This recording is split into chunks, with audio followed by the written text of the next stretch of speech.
old-fashioned recipes and your gardening needs while sipping on Kentucky bourbon. You sit right back in your big red hat. We're taking rural back from the urban. Listen to the stories where Kentucky proud. Share the giggles with all of your friends. You're all tuned in to Friends Drifting.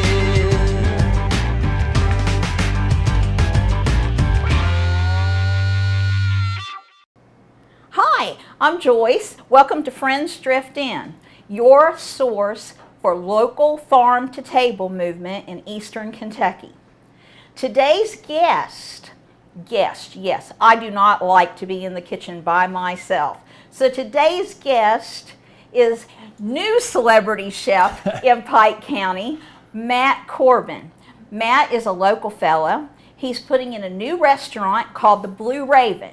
To celebrate the Blue Raven today, you might notice I'm a chef groupie and I've got on little blue ravens on my scarf today. So to celebrate the opening of the Blue Raven, which will be in the old Wells building in downtown Pikeville, Matt's going to cook us up one of his favorite dishes that will be on the menu. Matt, you're all about local ingredients. What are we going to do today? We're going to do something that's really simple that I think a lot of people might want to make at home. It's a meatloaf sandwich. A lot of people make meatloaf and you have it left over the next day because you make a huge portion of it. And so you got to have something to do with it the next day. So meatloaf is a comfort food. You know, it's what we grew up with. Grandma always made it. It's the type of thing that if you're having a church dinner, especially dinner on the ground, you got to have cold meatloaf. So this is something that's really cool. And meatloaf, Edward Lee, the chef from Louisville that has been nominated for the James Beard Award. Yep. He just featured meatloaf sandwiches in a recent Southern Living edition. So you're right on top of it. What are we going to do? all right, well, normally you would already have a meatloaf made, but we're going to go through and show you everything, and then we'll put the sandwich together later and show you all that. The meatloaf for the restaurant is pretty simple. It's more about the sandwich than it is the meatloaf. I'm trying to look for a good uniform consistency with the meatloaf. That way when we go to serve it on the sandwich, it's pretty easy for us to work with, and it's not got a lot of ingredients in it that are falling apart, you know, a lot of peppers and all that kind of stuff. All right. So this is everything we've got here. The first thing we're going to need to do is cut up an onion. I'll go ahead and do that right now. All right, well, let's talk about the beef that you're going to be using in the restaurant. You're going to be using a special beef from Acres, is that right? Yep. They're out of Lancaster, Kentucky, which is in central Kentucky. Acres aged beef. I like to use Kentucky products wherever we can, especially beef in Kentucky is really big right now. There's a lot of farmers doing their own grass-fed beef, and we're going to be fortunate enough to have some of that product in Pikeville. Yeah, they call it a dry-aged beef. Now, if you've ever been around a butcher, what they do is they take after the cow, we'll call it beef, after the cow is ready for processing, they hang it in the freezer. And they call it dry aging. And what that does is that reduces the moisture content, which makes it very tender. Is that right? Yes, ma'am. And then it also concentrates the flavor. Would you compare a dry-aged beef to the type of beef that we normally buy in the store? What's the difference in a flavor palette? It's just more flavor in general. I mean, I think with a lot of products you see in the grocery stores today, the flavor's kind of gone from, especially if you look at vegetables and things. I mean, they're overgrown, they're too big, they don't have the flavor that they're supposed to have. You know, when you get a dry-aged beef, something you know where it's coming from, it's been taking time to grow, it's going to have a lot of beef flavor. I mean, it's going to taste like what it's supposed to taste like. And I think that's a lot of what's got lost with a lot of products that we eat today. When we talk about vegetables, and you're chopping up the onions, we're going to put in some onions. Yep. I like to do a real small dice on this. That way you can see when meatloaf, you know, when you get out of the oven, you take it apart. Sometimes it's falling apart. You know, that's where the onions are too big. So I'm doing a real small dice on this. That way when we go to put it on the sandwich, it'll all be really small. Y'all will never see me do a good diced onion. So watch now. This is history in the making. You can do this. Do you want to do the other one? You'll laugh at me. You can do that small dice. That ain't bad. You'll laugh at me. You'll say, Joyce, Joyce, Joyce. Oh, you've already messed up now, though. Huh? You've already messed up now. Oh, Well, you fix it. You gotta go planks first. All right. Now, if you were doing a real diced onion like in culinary school, they would test me on this, but So there's a quiz at the end of the program?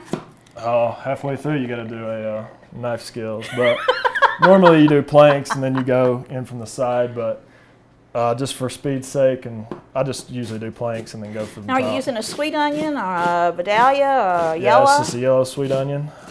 And why aren't you crying? Built up a good tolerance, I guess. I don't ever cry when I cut up onions. I'm not real sure why. All right, so we got that all cut up. We'll put that in here with our acres aged beef. How much beef do you put in there? That's a pound. Normally in restaurant setting, I'm making a lot more of this, so I kind of had to shrink the recipe down for this sake. And then everything else here is going to be going in. If you want to throw in, don't throw too much of that in. What do we got? Panko breadcrumbs. Panko breadcrumbs. Now, Couple of y'all, those. you can get these at the grocery store, usually in the Asian section. Yeah, they like to stick them over there, but they're just regular breadcrumbs. They're more coarse grained. So we got two things of It's 1 cup. one cup of panko. Some oatmeal, quarter cup of that. Now, this is the old-fashioned oatmeal. It's kind of the flat rolled. About 5 tablespoons of brown sugar Now, to sweeten it up a little bit. Matt. On Friends Drift In, we talk about sorghum instead of brown sugar, but we're going to let Matt get by with that this time. And then we have 2 organic eggs. 2 eggs, yep. Matt, are you looking for a local producer for eggs? I've actually met one guy that has his dad actually having some chickens, and he said he Good. could give me some eggs, so we'll see how that Great. And from time to time, you can find those down at the down at the Pikeville Farmers Market from time to time. Just got to keep looking. goes. This is a Ketchup? cup of ketchup. Can You I wanna use throw that? this, or are you going Absolutely, to get that's upset? what I put it there for you. All right. See, I know my way around the kitchen. I can sling the ketchup. All right. And then what? A little bit of cayenne just to give it some heat. This is going to be a pretty sweet dish, I would say. There's going to be some caramelized onions and some other stuff. So you always got to balance out your flavors. That's the most important thing in cooking.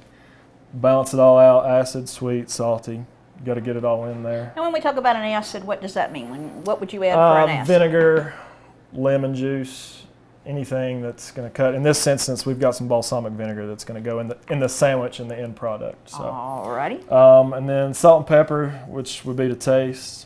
It's hard for me to tell you how much I'm putting in here. I'd say it's about 4 tablespoons, but I've got a chef seasoning method now that nobody knows about. It's a secret, y'all. It's very secretive. All right, so now we've got this. The preferred method is just use your hands. It's the easiest way to do it, so as long as you've got some good clean hands. You just got to get in here and do this. Just like Mama said, that's adding the love. Now tell me about the Blue Raven. How did you come up with the name, the Blue Raven? My brother and I are the ones putting it in, and our last name is Corbin. In Latin, Corvus is the raven. It's on our family crest. It's not something I knew off the top of my head, but it's something I found out just through a little bit of research. Coming up with a name is actually a lot harder than you would think. It was really tough. So we looked and looked for a long time before we finally came up with it. And why a Blue Raven? Well, originally I said the Raven, and then my brother said, well, the Blue Raven, and I said, why the Blue Raven? He said, because it's better than a red cardinal. And I There was you like, go. Go Big Blue. That is very true. It's much better than a red cardinal. All right, so I got this mixed up. I'm going to transfer it to our dish here. Now you didn't grease this. Didn't grease it. Don't need to. The Do other you thing, usually cook in a glass pan, or do you prefer not to in the cook restaurant. metal? It'll be in a metal pan.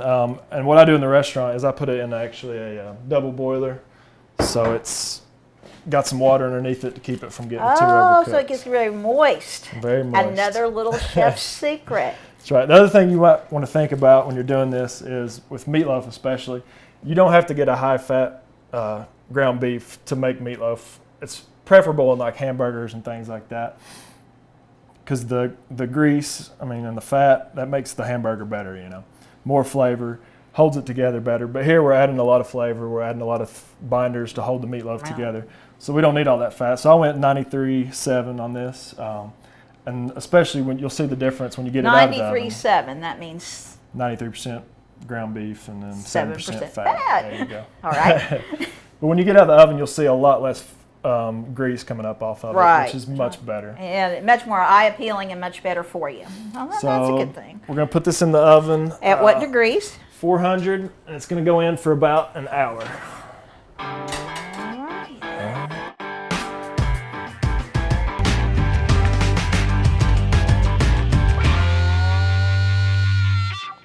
All right, next we're going to do a tomato confit. Now, what is a confit, Matt? That sounds pretty fancy for Eastern Kentucky. It's not that fancy. It's just one of those words that we use in the restaurant industry. It helps us convey something to somebody without having to say a whole big long definition. But you're going to give me the definition because the folks at home. So a confit is basically just cooked in its own fat. You'll see a lot of duck confit. They render the fat from the duck, and then they'll cook the leg in the fat. And then when they get done, they can store it in the fat. That's what they used to have to do to keep things fresh, keep it preserved. In this instance, we're doing a tomato confit, so we're just cooking the tomato in its own juice. Now these are a plum tomato, so that makes them a little bit meatier, a little more saucier than like a globe tomato, like what you might be used to growing. Yep. San Lorenzo is the ultimate tomato. Oh yeah, those are the best. And if you can find the seed to them, which I happen to know that it is available locally, and you can grow your own San Lorenzo tomatoes, you will be flying with the best tomato paste ever when you start canning in the fall. So this is real simple. All we're going to do, slice them lengthwise in half. Going to get our oven going on 250, which we already have done. All right. I got some fresh thyme here and some olive oil. Now I like a cold pressed olive oil, Matt. Do you have and cold press I think doesn't break down the ingredients in it as much as a hot press. What, do you have a personal feeling about olive oil?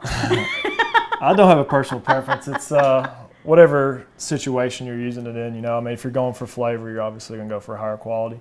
I like to use olive oil to cook with in the restaurant. We cut it with a little bit of canola oil just to make it go further and for the smoke point as far as that goes. So just give it all a little drizzle. You can't do anything wrong here. And then what do we got there? Is that thyme? This is fresh thyme. No dried stuff ever. Let me have one little sprig of that. Now when we talk about thyme, you want to make sure it's fresh. And to me, this has got a very herby. It's almost got, I think it smells like sage almost. What do you think it smells like? This thyme specifically or in general? Just in general. I've never thought about it, but yeah, it does have a sage quality to it. So we're going to stick this in the oven. Yep, just pop that in the oven. Basically, we're cooking it down low and slow. Low and slow. How long are we going to keep them in here? Depending on how you like it, I like them to get nice and we're trying to get rid of a lot of that moisture and cook them down, intensify the flavor. So you're looking at about 2 hours if you do it on 250, depending on what kind of oven you have. Like a convection oven, you got to really watch them because they can really dry them out fast. So they'll be in there for 2 hours. You'll start to see them. They'll caramelize a little bit and they'll shrink up. They'll get really intense flavor-wise because all that extra water is going away from them. And then they'll be ready to go. And then we'll get them out of the oven a little bit. I'll show what we're going to do with them. The next thing Here we're he going to do... goes with this fancy onion cutting again. Next thing we're going to do is caramelize the onions for our meatloaf sandwich. When you're cutting this onion, you just... Actually, the way you were cutting the onion for the meatloaf would have been perfect for this. We should have let you cut that. You're just going for slices, no big deal. I like to do it kind of thick. That way, when you're cooking them down, there's some onion there. It's not just going to go away with too small a slice. And I'm going to teach you how to do this so you can run through an onion real quick too. Well, someday. I'm not coming down and interviewing for a staff position just yet. So we got a pan on the stove back here. Just turned on. I've just got some regular butter in there. Mm-hmm. We're going to cook it down. Hot heat. Start off high and then drop it down a little bit once we get our onions in. All right. Am I going to hear the sizzle? Hopefully you hear the sizzle if we get it nice and hot. Now, Matt, is there a trick to knowing when a skillet is hot enough? I usually, I like to do the hand method, obviously, which I just did. You can tell a lot by sticking your hand in there. Don't touch the pan, obviously. But if you just get it right in there a little bit above. And then if you bend down, you can always see if there's smoke, a little bit of smoke coming off a little wisp. It's usually ready, especially with olive oil or any kind of oil. So we'll toss these in. We've got a little bit of a sizzle going on there.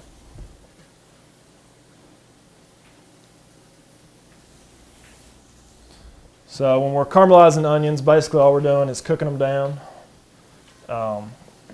We're going to get some brown bits in the bottom of the pan, deglaze that with a little bit of water, and that's going to make those sugars come out, make the onions really sweet, and they're going to be really tender, and they're going to be perfect on our meatloaf sandwich later on. All right.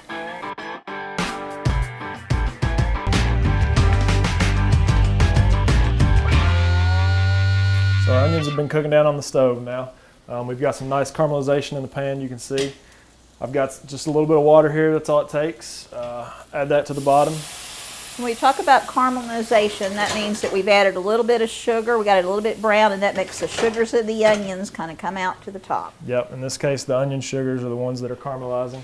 I just add a little bit of water, that's going to deglaze the pan, get those brown bits off the bottom, and it's going to thicken up, make more of a sauce, and you'll just keep cooking it down, adding water, cooking it down, until you get to where you're wanting to be. And that's it for the caramelized onions. All righty. And then what do we do? So now we're going to put our meatloaf sandwich together. Do we need to start over? And here's the finished caramelized onions. Very pretty, all very brown. Looks like we got a little, was it the brown bits or did you add a little bit of pepper there? There's a little bit of salt and pepper in there. A little bit of salt and pepper in everything I do. All right. So to assemble this sandwich, very easy. I've got some sourdough bread here. Any bread will do. I like sourdough for this. We're going to take our meatloaf, which we cut, place it on our sandwich. And then we're going to add caramelized onions. I like to do a pretty good heaping of these. They're really tasty.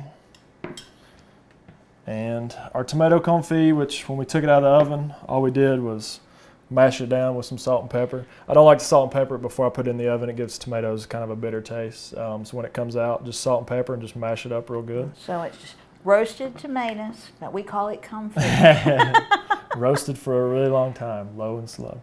All right, so we add a little bit of that. And now this is just a balsamic reduction. Balsamic is a vinegar. Yep. And that gives it a little bit of acid. Yes, ma'am. Balsamic vinegars can be, you can find them locally, and there's also some stores in Lexington that specialize in balsamic vinegar. There's Stuardo's. 1,000 different kinds of balsamic vinegar, just like olive oil. There's so many different brands and so many different ones you can use. This is a relatively cheap one because I've cooked it down with a little bit of honey. Oh. So it makes it a nice syrup. It doesn't come in that consistency, but just reduced down, it looks like that. So we're going to get our pan going on the stove here. At the restaurant, we've got a nice flat top we can put it on, but you can do this at home just as easily. Make do, Matt, make do. I've got a little bit of melted butter. We're going to add that.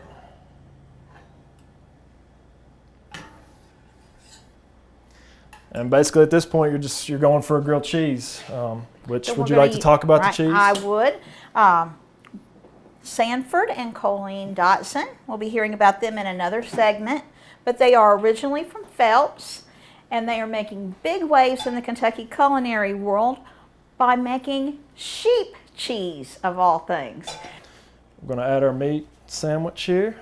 I like to press it down a little bit. That'll help it get nice and toasty. I'm waiting for that sizzle. It'll be there. All right. So we're going to, both sides, butter, get it cooked up, nice and toasty on both sides, and then we'll take it off and we'll see what it looks like in just a minute. I'm going to plate it up. Now, other ways that they suggest that you can plate a meatloaf, they suggested in Southern Living, Edward Lee, he used, he had the bread like you, but he did a huge dollop of Yukon mashed potatoes. Oh, like an open face. I yeah, like it. and slap that meatloaf on top of it, and you ate it in meatloaf. Then they had a second one that they suggested that if you were perhaps, I don't know, tired and wanted an egg for breakfast, but wanted some meat too and were tired of sausage, they served the meatloaf at open-faced, and they put a fried egg on the top. And that was very pretty too. That's another good version there. See how we're looking here. And he peeked, and it's starting to get very brown. Very brown, very pretty. This is one of my favorite things to eat. What are the other type of things you're going to be having at your restaurant, the Blue Raven?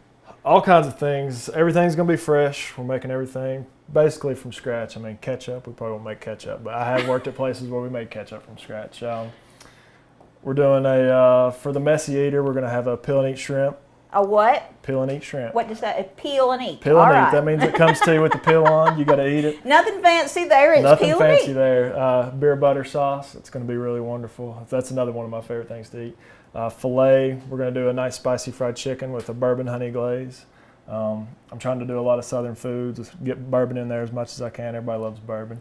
And I like beer a lot too, so I'm doing a lot of different things with beer. We're going to have a PBR, no bean chili. If you're into that kind of thing, a lot of people don't like the beans in their chili, so. And it's going to be basically, it's going to be comfortable food. It is just comfortable with food. a little bit more of a twist because you're a real chef. That's right, and it's going to be a la carte, so you can pick your entree, match it with smaller sides. A la carte, that means you can pick and choose. And where he's going to be talking about small plates, and you do not let small plates, that name, throw you. What that means is he brings out little sample plates, so you can have a large entree, or you can kind of share with all your friends and keep passing around with the small plates, which is a lot of fun, and gives you that community feeling, which is what Blue Raven is going to be all about. Food is about being with people and enjoying it, and I like to go places and eat as much stuff as I can, but it's hard to do a lot of places because of the portion size, so this way the prices are going to be in line, and you'll be able to try a lot of different things if you're out with a large group, and it's going to be really nice. I'm looking forward to being It's going to be fun. So we've got this toasted up now, and I learned this at AP Roots. This is the way you plate a sandwich. Slice it on the diagonal here. We're going to place it into our nice metal pan there, and a little balsamic just on the top, just to make it look pretty. And there you go. And there you have it. That's the meatloaf sandwich.